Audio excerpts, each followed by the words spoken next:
Pertama, saya ingin sampaikan terima kasih kepada teman-teman semua yang memilih untuk hadir di Desak Anies pada sore hari ini. Setahu saya ada ribuan yang mendaftar, tapi dapat kesempatan sesuai dengan jumlah kursi yang ada di sini. Dan saya terima kasih karena teman-teman menyampaikan pandangan, menyampaikan komentar, menyampaikan pertanyaan, yang itu semuanya adalah bagian dari sikap kita bertanggung jawab atas masa depan Indonesia. Dan apa yang saya sampaikan mungkin Anda setuju, mungkin tidak setuju atas jawaban yang saya berikan. Tapi satu hal yang pasti, kami memberikan ruang untuk berdialog, ruang untuk bertukar pikiran walaupun tidak selalu pikirannya sama. Disitulah esensi kebebasan, esensi berdemokrasi. Nah, kita bisa saja tidak setuju pada 1, 2, 3 atau bahkan 10 dari 100 urusan. Kita saja bisa tidak sependapat. Tapi saya ingin mengajak kepada teman-teman semua untuk refleksi sedikit. Bahwa saat Pilpres ini ada 3 pasang calon.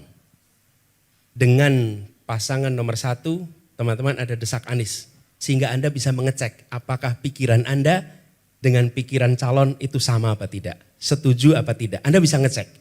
Sayangnya itu tidak terjadi pada yang lain. Sehingga Anda tidak bisa mengecek dengan yang lain. Dengan forum yang sebebas ini. Oke? Artinya apa? Teman-teman nanti ketika Anda harus memilih, Anda bukan memilih orang yang sesuai dengan Anda atau tidak sesuai. Anda memilih 1, 2, 3, mana yang menurut Anda memiliki kesesuaian pandangan paling banyak. Mana yang Anda merasa paling banyak hal yang sama, paling banyak hal yang kita sepemikiran. Tidak mungkin 100 urusan 100-nya sama, tidak mungkin. Tapi penting bagi teman-teman untuk mengetahui semua. Ruang itulah mengapa kami buka. Kami ingin teman-teman mengetahui pikiran kami, mengetahui rekam jejak kami, mengetahui gagasan kami. Sehingga ketika teman-teman memilih, teman-teman tidak memilih dalam suasana tanpa pengetahuan, tanpa informasi, tapi dengan informasi yang lengkap. Itulah sebabnya kita terbuka dengan ini. Jadi jangan bandingkan kami dengan kesempurnaan. Karena tidak ada yang sempurna. Jangan bandingkan kami dengan kesamaan. Karena tidak mungkin ada yang sama 100%. Tapi bandingkan kami dari 1, 2, 3, mana yang menurut Anda memiliki kesamaan paling banyak dengan aspirasi Anda. Menurut saya itu nomor 1. Karena itulah kenapa kita bicara tentang golput. Yang kedua, teman-teman, kami open book yang boleh dibuka. Anda bisa akses rekam jejak kami sejak masa kecil sampai sekarang. Silahkan dinilai, silahkan diassess, silahkan teman-teman melihat apakah ada pikiran, gagasan yang teman-teman lihat sebagai sebuah benang merah antar tugas yang pernah dialami. Jadi kami open book, kami nggak menutup, kami malah terbuka. Dan forum seperti ini kami tidak pernah menanyakan siapa. Tadi sebelum masuk, saya mau di briefing. Siapa yang datang di sini, panelis siapa? Saya bilang jangan beritahu saya tentang siapa panelisnya.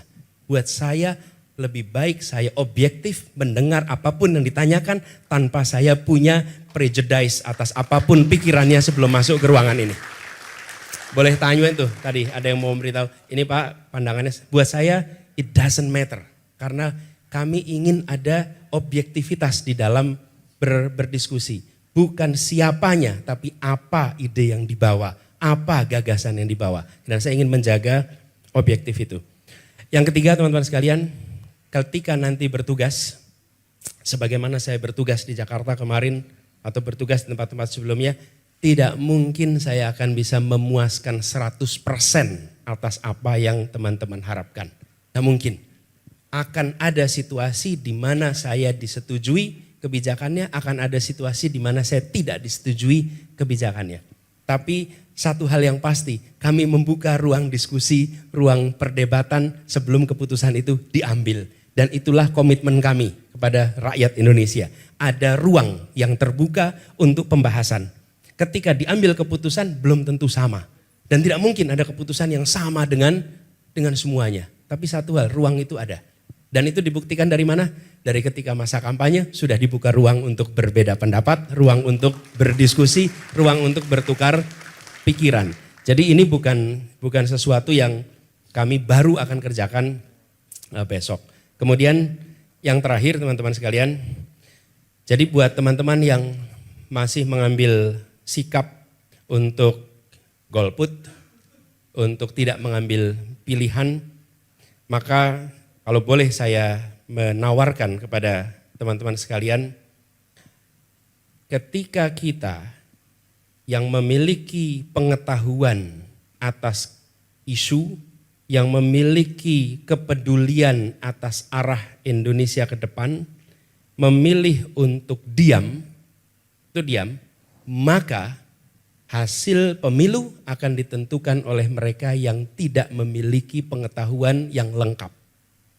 Mereka kemungkinan besar akan memberikan ruang kepada kampanye-kampanye yang sifatnya artifisial yang mendominasi percakapan publik. Sesungguhnya kita berhadapan dengan situasi Pilpres ini soal arah Indonesia ke depan. Tapi akan ketemu dengan situasi seperti yang dialami oleh Ibu Eka tadi. Mengambil keputusan karena saya menyukai saja. Tapi belum tentu tahu apa gagasannya, belum tentu tahu apa keputusannya yang pernah dikerjakan di masa lalu dan mungkin dikerjakan masa depan. Karena itu saya menganjurkan kepada teman-teman yang punya kepedulian atas ide dan gagasan untuk memanfaatkan hak pilihnya untuk menentukan Indonesia ke depan. Kenapa? Karena Anda punya kepengetahuan, Anda punya kepedulian, Anda punya concern tentang isu. Teman-teman tentu ingat Brexit. Apa yang terjadi ketika Brexit? Anak-anak muda memilih untuk absen, tidak banyak yang hadir di dalam referendum. Yang hadir justru kelompok tua. Dan sekarang tanya pada Inggris, apa yang terjadi? Di Inggris sekarang dalam situasi di mana mereka sayang keputusannya dulu adalah keluar dari EU. Tapi itu kenapa terjadi? Karena anak-anak muda memilih untuk tidak ikut terlibat. Sementara masa depan Inggris ditentukan oleh Brexit itu. Karena itu saya mengajak pada teman-teman semua di sini. Pemilu walaupun diikuti hanya 30% penduduk, maka 30% inilah yang menentukan hasilnya dan yang 70% hanya menonton dan merasakan konsekuensinya. Bagi yang 70%, jangan dibuang kesempatan untuk menentukan itu. Jadi buat teman-teman di sini, saya tidak meminta Anda untuk memilih Anies. Saya tidak meminta Anda untuk berkampanye untuk Anies, tapi saya meminta Anda untuk jangan sia-siakan hak pilih Anda karena ini menentukan masa depan kita semua 5 tahun ke depan. Dan itu harapan dari kami. Sehingga yang mewarnai keputusan adalah orang-orang yang memiliki informed decision. Keputusan berdasarkan pengetahuan. Keputusan berdasarkan apa yang mereka miliki. Nah dengan begitu harapannya nanti Pilpres ini, Pileg ini akan bisa membawa Indonesia pada kondisi yang lebih baik. Harapannya begitu. Boleh tepuk tangan buat kita semua di sini.